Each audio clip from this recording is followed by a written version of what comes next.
हुजूर की तो कोई बहन नहीं थी, लेकिन जब हजरत हलीमा सादिया के यहाँ हुजूर गए तो वहाँ हुजूर की एक रजाई बहन का तज़किरा मिलता है जो हुजूर को लोरियां देती थी। नाम शीमा था।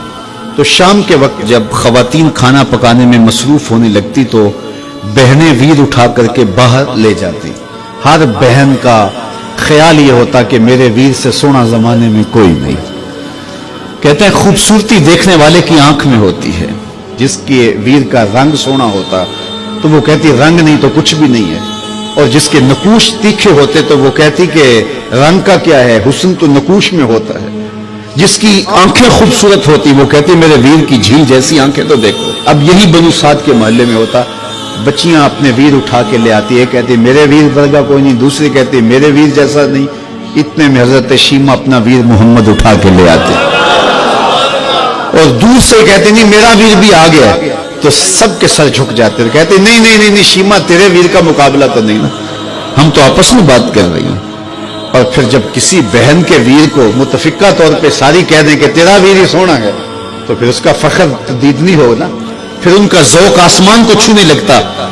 इब्ने हश्शाम सियत की सबसे पहली किताब, उसमें यह वाक़या लिखा है कि फिर हज़रत शीमा हुजूर को अपनी आगोश में लेकर समेटती और फिर चूमती और फिर वो लोरी देती, और वो लोरी के लफ्ज भी लिखे हैं, रब्बना अब के लदा मुहम्मदा हत्ता अराहु याफियम व अमरदा। अल्लाह मेरे वीर मोहम्मद को सलामत रखना। आज ये पालने में बच्चों का सरदार है, कल वो लम्हे आए जवानों का भी सरदार हो। और फिर झूम जाती और क्या खुशी उनकी दीदनी होती। और फिर वो मंजर भी आया कि हुजूर अलैहिस्सलाम मक्के चले गए और ये जवान हुई और फिर उनकी शादी किसी कबीले में हो गई। आका करीम ने ऐलान नबुव्वत किया, 13 साल का वक्त कटा और फिर हुजूर मदीना शरीफ चले गए। जब गज़ावात का सिलसिला शुरू हुआ तो जिस कबीले में शीमा का निकाह हुआ था उस कबीले में मुसलमानों के साथ टकराव हुआ तो अल्लाह ने मुसलमानों को फतह अता कर दी। तो इस कबीले के लोग कैदी होके हुजूर अलैहिस्सलाम के गुलामों के हाथों गिरफ्तार हैं।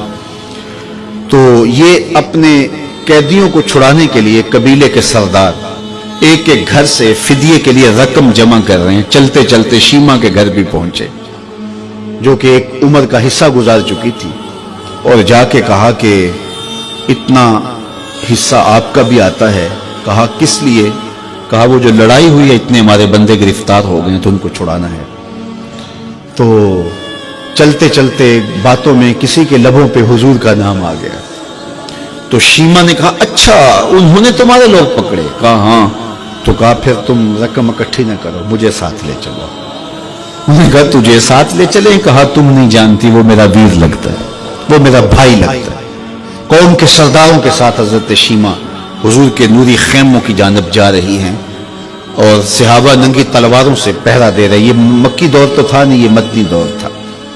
और शीमा कौम के सरदारों के लेके जब आगे बढ़ने लगी ना तो सहाबा ने तलवारें सौंप दी। रुक जा ऐ देहाती औरत, जानते नहीं आगे पूछा रसूल है, आगे बगैर इज़्न के जिब्रील भी नहीं जा सकते, तुम कौन हो?